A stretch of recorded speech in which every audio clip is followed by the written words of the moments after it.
கர்த்தருடைய பரிசுத்தமான நாமம் மகிமைப்படுவதாக. ஆசீர்வாதமான ஒரு நல்ல கால வேளையிலேயும் அனுதின மன்னா என்கிற வேத தியானத்தினால் உங்களை சந்திப்பதிலே மிகுந்த சந்தோஷம். கிருபையாய் கர்த்தர் நமக்கு ஒரு நல்ல நாளை கூட கூட்டி கொடுத்திருக்கிறார். இந்த நாளுக்காக கர்த்தருக்கு நன்றி சொல்லுவோம். இந்த நாளின் காலை தியானத்திற்காக ஆதியாகமம் 19ஆம் அதிகாரத்தை நாம் தியானிக்க போகிறோம். 38 வசனங்களை உள்ளடக்கின ஒரு அதிகாரம். இந்த அதிகாரம் முழுவதும் லோத்துவின் வாழ்வை குறித்து இந்த அதிகாரம் நமக்கு விவரிக்கிறது.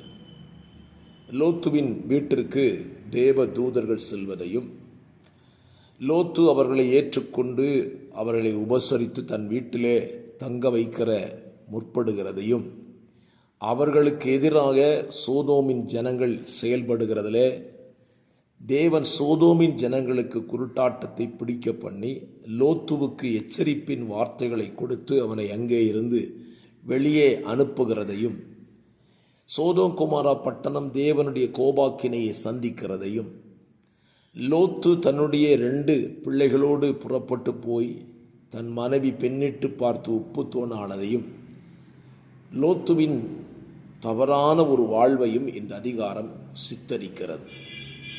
இந்த அதிகாரத்தை 2 பகுதிகளாக பிரித்து நாம் தியானிக்க கர்த்தர் உதவி செய்வாராக. சோதோம் குமாராவின் அழிவுக்கு முந்தின வாழ்க்கையும் அதற்கு பிந்தின லோத்துவின் வாழ்க்கையும் என்று பிரிக்கலாம்.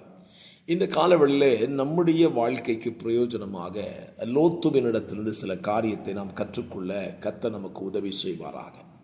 ஆபிரகாமிடத்தில் இருந்த ஒரு நல்ல குணம் லோத்துவினிடத்திலும் இருந்தது. தன் வீட்டுக்கு வருகிறவர்களை தன் வீட்டில் ஏற்றுக்கொள்ளுகிற ஒரு நல்ல சுபாவம் லோத்துவினிடத்தில் காணப்பட்டது.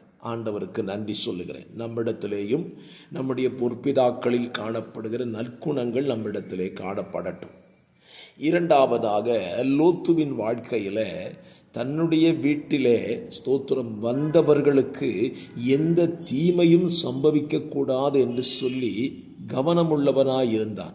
நல்ல குணம் பார்த்தீங்களா? உங்கள் வீட்டுக்குள்ளே அடைக்கலமாக வந்தவர்களுக்கு தீங்கு ஏற்படாதபடி காத்து கொள்ள வேண்டியது உங்கள் கடமை. ஸ்தோத்திரம். இப்படி சொல்லுவேன், ஒரு சபைக்கு போதகராய் வருகிறவர்களுக்கு எவ்விதத்திலையும் தீங்கு உங்களாலும் மற்றவர்களாலும் ஏற்படாதபடி காத்து கொள்ள வேண்டியது உங்கள் மேல் விழுந்த கடமை. ஒரு சபையின் போதகருக்கு அவரை நம்பி வருகிற ஜனத்திற்கு தீங்கு ஏற்படாதபடி அவர்களுக்காய் ஜெபிப்பது போதகரின் கடமை. 2 பக்கத்திலே நாம் சிந்திக்க வேண்டும். லோத்து அதை செய்து கொண்டான். ஸ்தோத்திரம். இப்பொழுது லோத்துவினிடத்தில் தேவ தூதர்கள் ஒரு எச்சரிப்பின் செய்தியை சொல்லுகிறார்கள். என்ன எச்சரிப்பின் செய்தி? இந்த தேசத்தை கர்த்தர் அழிக்கப் போகிறார். ஆகவே இங்கே இருக்கிற உன்னுடையவர்களை சேர்த்து கொண்டு நீ புறப்பட்டு இந்த பட்டணத்தை விட்டு வெளியே போ. தேவன் அழிக்கப் போகிற இந்த பட்டணத்தின் தீமையிலே நீ சிக்கிக்கொள்ளக்கூடாது என்று சொல்லுகிறான். லோத்து அப்படியே கேட்கிறான். லோத்து தன்னுடைய மருமக்களோடு பேசி பார்க்கிறான். அவர்கள் இந்த வார்த்தைக்கு என்ன செய்யலை? கீழ்ப்படியலை. இன்றைக்கும் பல நேரத்தில் நம்ம சொல்கிறத நிறைய பேர் கேட்க மாட்டேங்கிறாங்க. கர்த்தருடைய வருகை வருது, தேசம் தீமையை சந்திக்க போகிறது, உலகம் அழிய போகிறதுன்னு சொன்னால் யாரும் என்ன செய்கிறதில்ல? நம்புறதில்லை, கேட்குறதும் இல்லை. ஸ்தோத்திரம். அது வேற விஷயம். ஆனால் நம்ம மேலே விழுந்த கடமை, நாம் தெரிந்து கொண்ட சத்தியத்தை மற்றவர்களுக்கு கண்டிப்பாக என்ன செய்யணும்? சொல்ல கடமைப்பட்டிருக்கிறோம். லோத்து அப்படி சொல்லுகிறான். ஆனால் அவங்க கேட்கல. ஸ்தோத்திரம். இப்போ லோத்து தாமதிக்கிறான். ஸ்தோத்திரம். தன்னுடைய பிள்ளைகளுக்கு வாழ்க்கை இல்லாமல் போயிருமே, அழிஞ்சிட்டா பிள்ளைகளுக்கு வாழ்க்கை என்ன செய்து யோசிச்சுருக்கும் போது தேவ தூதர்கள் அவர்கள் மேல் வைத்த அந்த பெரிய கிருபையின் நிமித்தம் அவங்களை கட்டாயப்படுத்தி அந்த பட்டணத்தை விட்டு வெளியே சொல்லி கொண்டு போய் விடுகிறார்கள். கொண்டு போய் விடும்போது ஒரு நல்ல கட்டளையை சொல்லி விடுறாங்க. பாருங்க, என்ன கட்டளை? ஸ்தோத்திரம். உன் ஜீவன் தப்ப ஓடிப்போ, பின்னிட்டு பாராதே, இந்த சமபூமி எங்கும் நில்லாதே, நீ அழியாதபடிக்கு மலைக்கு ஓடிப்போ என்றார். லோத்துவுக்கு சொன்ன வார்த்தை தான் இன்றைக்கு நமக்கு சொல்லியிருக்கிறார். லோத்துக்கு என்ன சொன்னார்? உன் ஜீவன் தப்ப ஓடு. நம்மளும் இந்த நாட்களில் நம்முடைய ஜீவனை காத்து கொள்ளும்படியாக நம்ம ஓடிதான் ஆக வேண்டும். காரணம், நம்முடைய ஜீவனுக்கு எதிராக சத்துரு பல அழிவின் மார்க்கங்களை உண்டு பண்ணி கொண்டிருக்கிறார். அவனுடைய ஒரே கோல் என்ன தெரியுமா? நம்ம ஜீவனை அழிக்கணும். அதுதான் அவனுடைய கோல். ஸ்தோத்திரம். ஆக நம்முடைய ஜீவன் தப்புன்னா நம்ம ஓடித்தான் ஆகணும். ஸ்தோத்திரம். நம்ம நிறைய விஷயத்தில் நம்ம ஓடித்தான் ஆகணும். ஸ்தோத்திரம். 2வது சொல்லுகிறார், பின்னிட்டு பாத்திராத. ஸ்தோத்திரம். கலப்பையின் மேல் தன் கையை வைத்து பின்னிட்டு பார்க்கிற எவனும் தேவராஜ்யத்திற்கு தகுதியானவன் அல்ல. அப்போ பின்னிட்டு பார்க்கக்கூடாது. இந்த சமபூமி எங்கும் நில்லாதே. ஸ்தோத்திரம். அப்போ இந்த பூமியில் நிற்கக்கூடாதுன்னா எந்த பூமிக்கு போகணும்? ஸ்தோத்திரம். பவுல் சொல்லுவார், நம்முடைய குடியிருப்போ பரலோகத்தில் இருக்கிறது, அங்கே இருந்து நம்முடைய இரட்சகர் வர எதிர்பார்த்து காத்து கொண்டிருக்கிறோம். அப்படின்னா நம்ம இந்த பூமியில் சாஸ்வதமாக வாழக்கூடியவங்க அல்ல. இந்த மைண்ட் செட்டு எல்லாருக்குள்ளும் இருக்கணும்.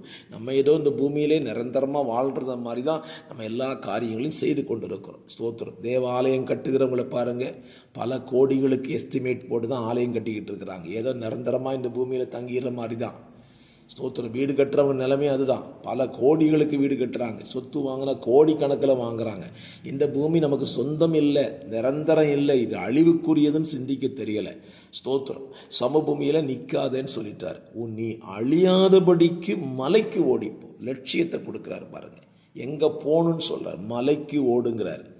ஸ்தோத்திரம். ஏன் ஆண்டவர் மலைக்கு லோத்துவை ஓட சொன்னார்? அன்னைக்கே அவர் கண்டவர், இந்த சோதோம் குமாரா என்று சொல்லப்படுகிற இந்த பட்டணம்தான் நம்முடைய இரட்சகராகிய தேவன் இயேசு மரித்த இடம்.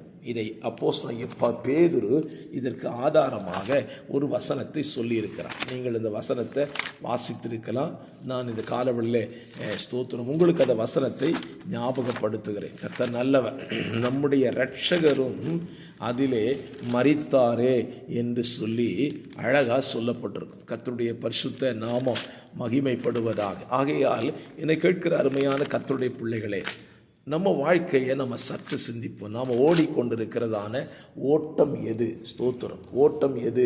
அந்த ஓட்டத்தில் நாம் ஓடி போய் சேருகிற இடம் எது என்பதையும் நாம் சற்று சிந்திக்க வேண்டும். அப்படி சிந்தித்தோமானால் அது நன்மையாக இருக்கும். ஸ்தோத்திரம். வேத புத்தகத்தில் சோதோம் குமாரா பட்டணத்தை குறித்து வெளிப்படுத்தின விசேஷம் 11ஆம் அதிகாரத்தில் 8ஆம் வசனத்தில் சொல்லுகிறார், நம்முடைய இரட்சகரும் நம்முடைய கர்த்தரும் சிலுவையில் அறையப்பட்டார் என்று சொல்லுகிறான். லோத்துவை மலைக்கு ஓடி போகச் சொல்ல காரணம் என்ன?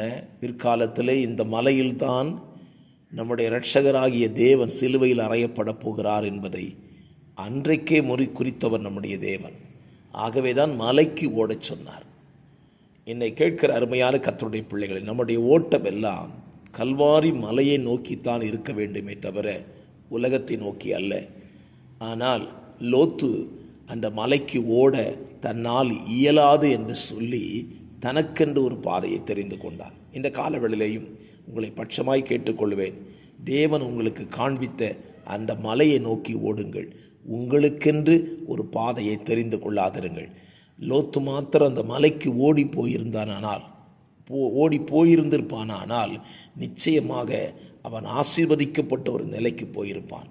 ஆகவே இந்த காலவெளியில் நீங்கள் ஓடுகிற ஓட்டம் ஆசீர்வாதத்தின் ஓட்டமாக இருக்கட்டும். ஆசீர்வாதத்தின் முடிவாக இருக்க உங்களை கர்த்தர் உதவி செய்வாராக. ஜெபிக்கலாம். பரிசுத்த பிதாவே, இந்த காலவெளியிலே லோத்துவினிடத்திலிருந்து கற்றுக்கொண்ட காரியத்தை எங்கள் வாழ்க்கையிலே அப்பியாசப்படுத்த உதவி செய்யும். கேட்கிற ஜனங்கள் இந்த வார்த்தைக்கு கீழ்ப்படிய செவி கொடுக்க உதவி செய்யும். இயேசுவின் நாமத்தை ஜெபிக்கிறேன் நல்ல பிதாவே. ஆமேன். ஆமேன். God bless you.